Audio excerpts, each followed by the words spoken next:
Hai, hello, salam sejahtera Malaysia. Selamat datang ke channel Fels Lifestyle. Tuan-tuan dan puan, terima kasih kerana terus setia dan terus bersama di dalam channel ini. Sebelum ini kita sudah seringkali mendengar berkaitan dengan titah edendum. Semakin panjangnya cerita ini, sehingga ramai bos-bos besar politik, tidak kira daripada pembangkang, daripada kerajaan, telah menyuarakan pendapat masing-masing. Tapi apa yang paling penting di dalam perkara ini adalah antara respon ataupun titah yang paling kita nantikan adalah daripada Sultan Pahang sendiri.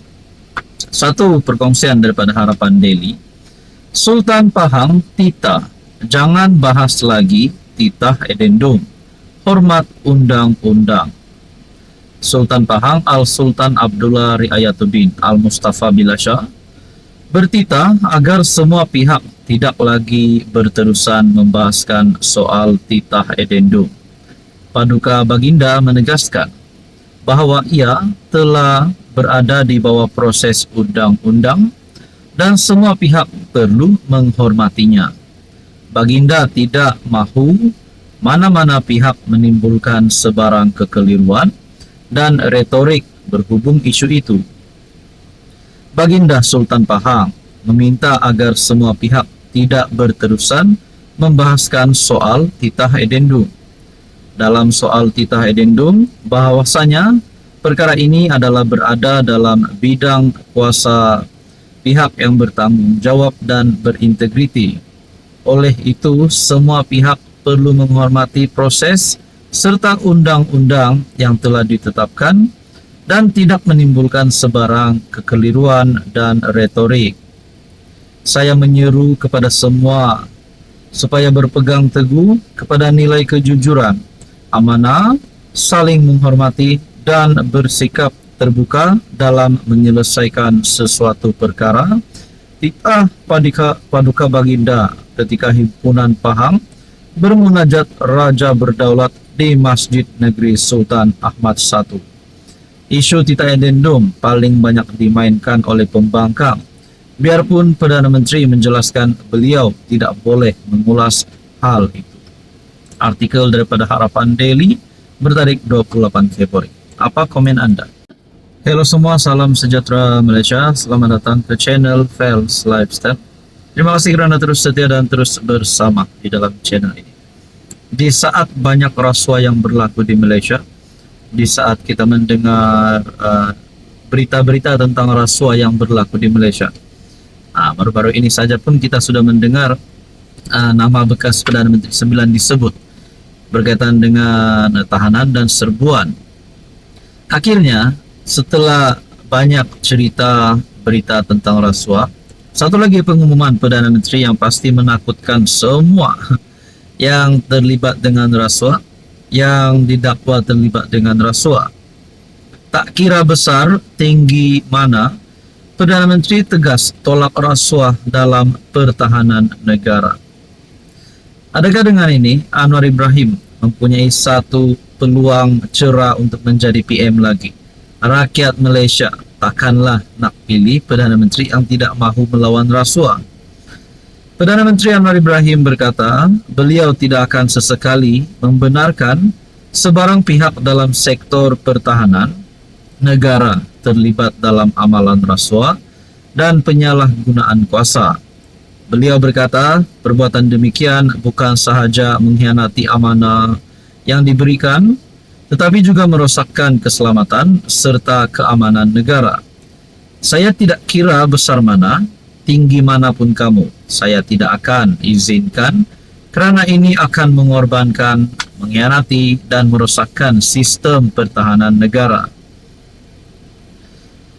Saya tidak akan biarkan sedaya upaya saya akan cuba membersihkan perbuatan rasuah. Semua harus guna proses tender. Saya tidak peduli anda dari mana, besar mana, perlu ikut proses. Nak beli seumpamanya perkakasan digital, kecerdasan buatan AI yang baru, pusat data, ataupun senjata mesti ikut proses. tentukan keperluan negara, jangan beli kapal namun berpuluh-puluh tahun tersadai, berbilion ringgit hilang. Ini kerja yang akan jahanamkan negara. Padahal ini soal pertahanan negara. Jadi saudara-saudara yang saya hormati, adakah dengan ini Anwar Ibrahim akan meraih lebih banyak undi pada PRU 16? Nah, ini bagi saya satu keputusan Anwar yang paling dinantikan ramai orang. Apa komen Anda? Hai, hello, salam sejahtera Malaysia. Selamat datang ke channel Fels Lifestyle. Terima kasih tuan-tuan dan puan karena terus setia dan terus bersama di dalam channel ini. Kejutan demi kejutan kepada rakyat Malaysia. Banyak sangat kejutan, terutamanya yang melibatkan rasuah. Baru-baru ini saja bekas pegawai kepada bekas Perdana Menteri ke-9 yaitu Ismail Sabri Yaakob ditahan. Penemuan RM100 juta dan banyak lagi cerita berkaitan dengan ini. Pada akhirnya SPRM telah membuat keputusan akan memanggil 8 lagi individu. Persoalannya siapakah 8 individu tersebut? Satu tulisan daripada Syabuddin Husin, syabuddin.com. 8 lagi akan disiasat SPRM. Siapa mereka? 8 individu akan dipanggil SPRM untuk dirakam keterangan berhubung siasatan ke atas 4 pegawai kanan Perdana Menteri ke-9. Ketua Pesuruhjaya SPRM Tan Sri Azam Baki berkata 8 saksi itu akan dipanggil bagi membantu siasatan dalam tempo terdekat. Persoalannya, kalaulah 8 individu ini adalah pemimpin UMNO, yaitu Kem Ismail Sabri ketika Ismail Sabri menjadi Perdana Menteri ke-9.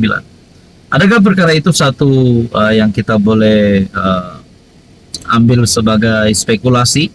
Mungkinkah 8 individu ini adalah geng Ismail Sabri?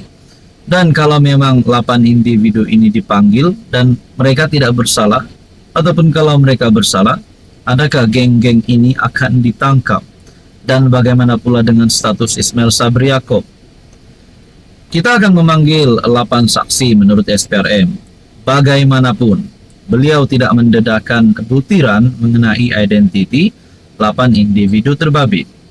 Adakah 8 individu terbabit adalah kelompok ataupun jemaah menteri ketika Ismail Sabri Yaakob menjadi Perdana Menteri, ataupun mungkin pegawai-pegawai ataupun pemimpin UMNO? Kita pun tak tahulah, belum lagi ada dinyatakan. Azam Baki berkata, bahagian pencegahan wang haram kini sedang meneliti dokumen-dokumen yang dirampas membabitkan siasatan kes berkenaan. Di dalam tulisan ini berkata, SPRM dilaporkan menyita wang tunai lebih RM100 juta yang disyaki ada kaitan dengan dana politik dalam serbuan terhadap sebuah rumah milik bekas pegawai kanan kepada bekas PM9. Nah, persoalannya siapakah 8 individu itu? Adakah selepas ini akan ada lagi serbuan berlaku? Dan kalau ada serbuan, agak-agak berapa lagi ratus juta akan yang ditemukan? Nah, semua ini menjadi persoalan seluruh rakyat Malaysia. Kita nantikan saja apa yang akan berlaku.